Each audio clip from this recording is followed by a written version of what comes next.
Hello, ഇന്ന് ഞാൻ വന്നിട്ടുള്ളത് നല്ല ടേസ്റ്റി ആയിട്ടുള്ള ഒരു റെസ്റ്റോറൻറ്റ് സ്റ്റൈൽ ഫിഷ് മസാലയുടെ റെസിപ്പി ആയിട്ടാണ്. ഈസി ആയിട്ട് ചെയ്തെടുക്കാൻ പറ്റും. അതുപോലെ തന്നെ പൊറോട്ടയ്ക്കൊക്കെ അടിപൊളി കോമ്പിനേഷനാണ്. എല്ലാവരും ട്രൈ ചെയ്യുക. അപ്പോൾ നമുക്കിതെങ്ങനെ ചെയ്യുന്നത് നോക്കാം. അപ്പോൾ ആദ്യം തന്നെ നമുക്ക് മീൻ പൊരിക്കാനുള്ള മസാല ഉണ്ടാക്കാം. ഞാനിവിടെ ഏകദേശം ഒരു 3 ടീസ്പൂൺ കാശ്മീരി മുളക് പൊടി എടുത്തിട്ടുണ്ട്. പിന്നെ അതിനകത്തോട്ട് നമുക്ക് ഒരു 1/4 ടീസ്പൂൺ മഞ്ഞൾപ്പൊടി ചേർത്ത് കൊടുക്കാം. അതുപോലെ തന്നെ ഒരു 1/2 ടീസ്പൂൺ വലിയ ജീരകം പൊടിച്ചതും ആവശ്യത്തിന് ഉപ്പും ചേർത്തിട്ടുണ്ട്. പിന്നെ ഒരു പകുതി നാരങ്ങയും കൂടെ ചേർത്ത് കൊടുക്കാം. നാരങ്ങയ്ക്ക് പകരം വിനാഗിരി ആയാലും കുഴപ്പമൊന്നുമില്ല.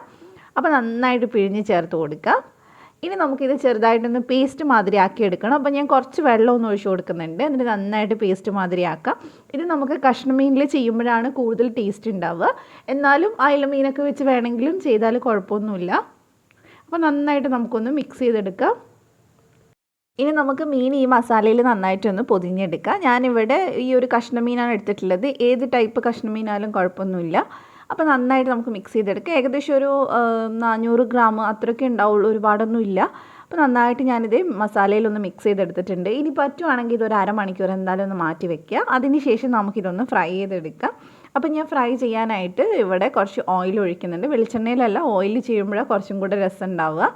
സൺഫ്ലവർ ഓയിലോ പാം ഓയിലോ ഏതായാലും കുഴപ്പമില്ല.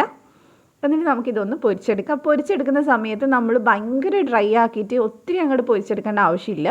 ഒരു ഏകദേശം ഒരു 80% വെന്താൽ മതി. ബാക്കി മസാലയിൽ ഇരുന്ന് വെന്തോളൂ. അപ്പോൾ കുറച്ച് സമയം എടുക്കുകയുള്ളൂ. അപ്പോൾ ഒരു സൈഡ് ഒന്ന് റെഡി ആകുമ്പോൾ നമുക്കിതൊന്ന് തിരിച്ചിട്ട് കൊടുക്കാം. അപ്പോൾ ഞാനെല്ലാം തിരിച്ചിട്ട് കൊടുത്തിട്ടുണ്ട്. അപ്പോൾ ഈ സൈഡും കൂടി ചെറുതായിട്ടൊന്ന് റെഡി ആകുമ്പോൾ നമുക്കിതെടുത്ത് മാറ്റാം. അപ്പോൾ ഇതിപ്പോൾ ഇവിടെ റെഡി ആയിട്ടുണ്ട് കേട്ടോ. ഒരുപാട് നേരമൊന്നും എടുക്കില്ല, പെട്ടെന്ന് തന്നെ റെഡി ആയിട്ട് കിട്ടും. അപ്പോൾ ഇത് മുഴുവൻ നമുക്ക് എടുത്ത് മാറ്റിയതിന് ശേഷം ഇതേ ഒരു പാനിൽ തന്നെ നമുക്ക് സവാള വഴറ്റിയെടുക്കണം. ഞാൻ അവിടെ 2 സവാള എടുത്തിട്ടുണ്ട്. ഒന്ന് എന്താ പറയുക, ഒരുപാട് അങ്ങ് തിന്നായിട്ട് കട്ട് ചെയ്യേണ്ട ആവശ്യമൊന്നുമില്ല. നമുക്ക് അരച്ചെടുക്കാനുള്ളതാണ്. ഇങ്ങനെ എടുത്താൽ മതി. പിന്നെ സവാള ചെറുതായിട്ടൊന്ന് വഴണ്ട് വരുമ്പോൾ നമുക്ക് ഇതിനകത്തോട്ട് മുഴുവൻ മല്ലി ചേർത്ത് കൊടുക്കുക. അപ്പോൾ ഞാനിവിടെ 1.5 ടീസ്പൂൺ മല്ലി ചേർത്ത് കൊടുക്കുന്നുണ്ട്. അതിൻ്റെ കൂടെ തന്നെ 1 ടേബിൾ സ്പൂൺ കപ്പലണ്ടി ചേർത്തിട്ടുണ്ട്. പൊട്ടുകടല ആയാലും കുഴപ്പമൊന്നുമില്ല. പിന്നെ അതിൻ്റെ കൂടെ തന്നെ ഒരു 5-8 കാഷ്യൂനട്ട് ചേർത്തിട്ടുണ്ട്. പിന്നെ ഒരു 5-8 ടേബിൾ സ്പൂണോളം തേങ്ങ ചേർത്തിട്ടുണ്ട്. ഒരു ഏകദേശം 1/2 കപ്പിൻ്റെ അടുത്ത് ഉണ്ടാവും തേങ്ങ. അപ്പോൾ ഒന്ന് വറുത്തെടുക്കുക. ഒരുപാട് നേരമായിട്ട് വറുത്തെടുക്കേണ്ട ആവശ്യമില്ല. ചെറുതായിട്ടൊന്ന് വറുത്തെടുക്കുക. എന്നിട്ട് അതിലേക്ക് 1 ടീസ്പൂൺ വലിയ ജീരകം, 1 ടീസ്പൂൺ ചെറിയ ജീരകം ചേർത്തിട്ട് മിക്സ് ചെയ്യാം. അപ്പോൾ ചെറുതായിട്ട് ഇതൊന്ന് മൂത്ത് വന്നാൽ മതി. ഒരുപാട് നേരമായിട്ട് നമ്മൾ തേങ്ങ സാധാരണ വറക്കണ പോലെ വറക്കേണ്ട ആവശ്യമില്ല. അപ്പോൾ ഇതിപ്പോൾ ഇവിടെ റെഡി ആയിട്ടുണ്ട്. ഇനി ഇത് ചൂടാറുന്ന സമയത്ത് വെള്ളം കുറച്ച് മാത്രം ഒഴിച്ചിട്ട് നന്നായിട്ടൊന്ന് അരച്ചെടുക്കുക. അത്രയും ചെയ്താൽ മതി. അപ്പോൾ ഇനി നമുക്കിതിൻ്റെ ലാസ്റ്റ് സ്റ്റെപ്പ് ചെയ്ത് തുടങ്ങാം. അപ്പോൾ ഞാനിവിടെ 1 ടേബിൾ സ്പൂൺ ഓയിൽ ഒഴിച്ചിട്ടുണ്ട്. അതൊന്ന് ചൂടാകുമ്പോൾ അതിലേക്ക് 1 ടേബിൾ സ്പൂൺ ഇഞ്ചി വെളുത്തുള്ളി ചതച്ച് ചേർത്ത് കൊടുക്കാം. പേസ്റ്റ് ആയാലും കുഴപ്പമൊന്നുമില്ല. പിന്നെ നിങ്ങൾക്ക് ഈ സമയത്ത് പച്ചമുളക് വേണമെങ്കിൽ പച്ചമുളക് ചേർത്ത് കൊടുക്കാം. ഞാൻ കുറച്ച് മുളക് പൊടി കൂടുതൽ ചേർക്കുക ചെയ്തിട്ടുള്ളത്. അപ്പോൾ ഞാൻ കുറച്ച് കറിവേപ്പില ചേർത്തിട്ടുണ്ട്. പിന്നെ ഇതിലേക്ക് ഒരു വലിയ തക്കാളി നന്നായിട്ട് അരച്ചത് ചേർത്ത് കൊടുത്തിട്ടുണ്ട്. ചെറുതാണെങ്കിൽ 2 തക്കാളി വേണം.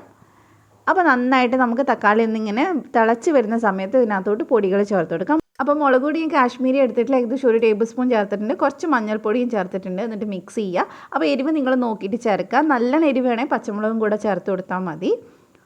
അപ്പോൾ ഇനി നമ്മൾ ഇതിനകത്തോട്ട് കുറച്ചൊന്ന് ഉപ്പിട്ട് കൊടുക്കുന്നുണ്ട്. എന്നിട്ട് നന്നായിട്ട് മിക്സ് ചെയ്തെടുക്കുക.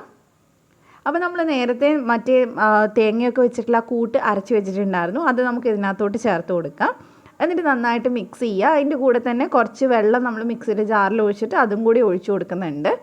അപ്പോൾ ഇനി ഇതിൽ കിടന്ന് കുറച്ച് ഇതൊന്ന് നമ്മൾ വേവിച്ചെടുക്കണം. ആ ഒരു പച്ചമണമൊക്കെ ഒന്ന് മാറി കിട്ടാൻ വേണ്ടിയിട്ടാണ്.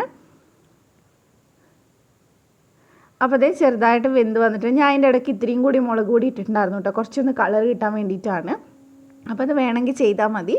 പിന്നെ നമ്മൾ ഇതിനകത്തോട്ട് മീൻ ചേർത്ത് കൊടുക്കുകയാണ്. ചെറുതായിട്ടൊന്ന് കുറുകി വരുമ്പോഴാണ് കേട്ടോ മീൻ ചേർത്ത് കൊടുക്കുന്നത്. എന്നിട്ട് നന്നായിട്ട് ഇതുപോലെ മസാലയൊന്ന് പൊതിഞ്ഞ് കൊടുക്കുക.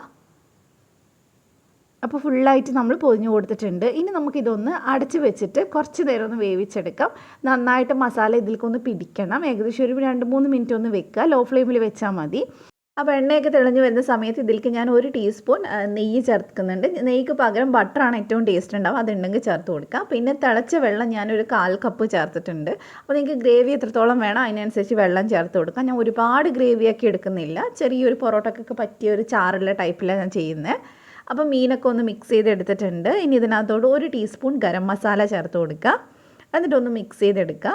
മിക്സ് ചെയ്യുമ്പോൾ മീൻ പൊടിയാതെ ശ്രദ്ധിക്കുക. ഫ്രൈ ചെയ്ത മീനായതുകൊണ്ട് അങ്ങനെ പെട്ടെന്ന് പൊടിയൊന്നുമില്ല. എന്നാലും നമ്മൾ ശ്രദ്ധിച്ചിട്ട് മിക്സ് ചെയ്യുക. പിന്നെ ഏറ്റവും അവസാനമായിട്ട് 1 ടേബിൾ സ്പൂൺ കസൂരി മേത്തി ഒന്ന് ചൂടാക്കിയിട്ട് കയ്യിലിട്ട് ഇതുപോലെ തിരുമ്മിയിട്ട് നമുക്ക് ചേർത്ത് കൊടുക്കാം. ആ ഒരു റെസ്റ്റോറൻറ്റിലെ ആ ഒരു ഫ്ലേവർ കിട്ടാൻ വേണ്ടിയിട്ടാണ്. പിന്നെ കുറച്ച് മല്ലിയിലയും കൂടെ ലാസ്റ്റ് ഒന്ന് കട്ട് ചെയ്തിടുന്നുണ്ട്. എന്നിട്ട് നന്നായിട്ടൊന്ന് മിക്സ് ചെയ്തെടുക്കുക. അപ്പോൾ ഗ്രേവി ഇത്രയും വേണ്ടെങ്കിൽ നിങ്ങൾക്ക് കുറച്ചും കൂടി ഒന്ന് തിക്കാക്കി എടുക്കാം. അത് ഓരോരുത്തരുടെ ഇഷ്ടത്തിനനുസരിച്ച് ചെയ്യാം കേട്ടോ. ഈ ഗ്രേവിക്ക് നല്ല ടേസ്റ്റാണ് നമ്മൾ കാഷ്യൂ നട്ടൊക്കെ ചേർത്തുകൊണ്ട് തന്നെ. അപ്പോൾ ഇതിപ്പോൾ കുറച്ചും കൂടെ ഞാൻ 1 മിനിറ്റോളം വെച്ചിട്ടുണ്ടായിരുന്നു. അപ്പോൾ ഇവിടെ റെഡി ആയിട്ടുണ്ട്. ഇനി നമുക്ക് സെർവ് ചെയ്യാം. ഇത് കുറച്ച് ഇരിക്കുമ്പോൾ ഒന്നും കൂടെ കുറുകും നമ്മൾ കാഷ്യൂ നട്ടൊക്കെ ചേർത്തുകൊണ്ട് തന്നെ. അപ്പോൾ എല്ലാവരും ട്രൈ ചെയ്ത് നോക്കുക. നല്ല ടേസ്റ്റി ആയിട്ടുള്ളൊരു റെസിപ്പിയാണ്. നിങ്ങൾക്ക് ഇഷ്ടമാവും. അപ്പോൾ വീഡിയോ ഇഷ്ടമായിട്ടുണ്ടെങ്കിൽ ചാനൽ സബ്സ്ക്രൈബ് ചെയ്യുക. തൊട്ടടുത്തുള്ള ബെല്ല് ക്ലിക്ക് ചെയ്തിട്ട് ഓളോടെ ക്ലിക്ക് ചെയ്യുക. എന്നാലേ വീഡിയോസ് ഇടുമ്പോൾ കിട്ടുള്ളൂ. അപ്പോൾ മറ്റൊരു നല്ല റെസിപ്പി ആയിട്ട് കാണാം. താങ്ക്